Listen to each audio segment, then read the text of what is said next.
Keep doing what you're doing. Let's talk to Amanda, and it's another struggle to juggle, isn't it, Amanda? Yes, it is. Good morning. Morning. So, mum of 4 children, aged 5 to 11, 3 different jobs outside of the home. My goodness me. You are busy.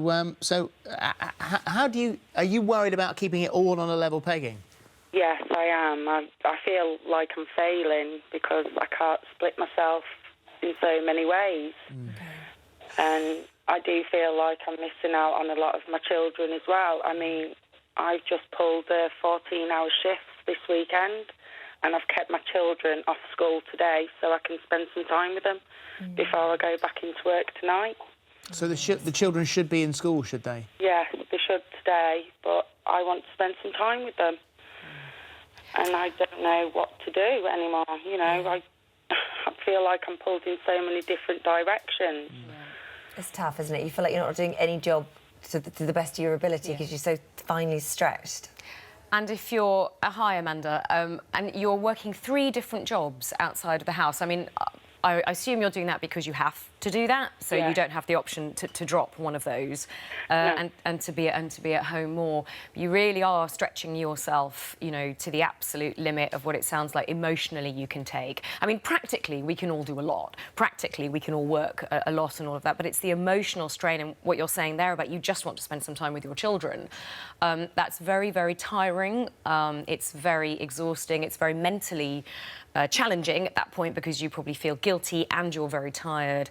I think if there's any way you could, you know, maybe cut down on some of the work outside of the house so that you can spend weekend time with your children rather than school time with your children, that would be good for them and good for you. That is a tough thing to do because I think there'll be a lot of people saying you shouldn't really be keeping them off school. No, I mean, I don't know your... Yeah, I would have to agree with that. You know, weekends are there if you can arrange your work to be more Monday to Friday if possible.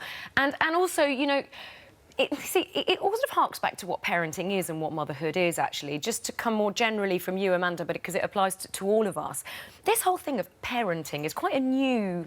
In human history, it's quite a new construct, actually. Our great-grandmothers, our grandmothers, they didn't spend huge amounts of time playing with the children. You know, they were busy, they were cleaning, they were washing, mending, cooking, doing a lot of domestic stuff. So, actually, our sort of guilt or our feeling that we need to be one-on-one with our children so much is quite a relatively modern construct, and it puts large amounts of pressure on us. But there's lots of things that have changed over the years for the better in our relationships and our honesty, our openness. Yes, much better. And I think, you know, parents have fantastic relationships with their children now that we maybe didn't even with our parents, and I think that's wonderful. I think that maybe, is it not sort of quality rather than quantity? I know that you want to spend the whole day with them, but even if you... And then you've got your children, you've got the 4 of them, so separating that time to spend a bit of time with each of them is difficult. But even if it's, you know, a 10-minute story that you've got, if that's all the time you've got, make it the best 10 minutes, the most focused 10 minutes. And you know, you clearly love them. You're providing the best life for them that you can. And as they'll grow up, they will understand that. But it's tough for you. It really is. Yeah, but I would agree with you. I think the more you... please don't take them out of school if you can possibly avoid it. It is very good for them long term.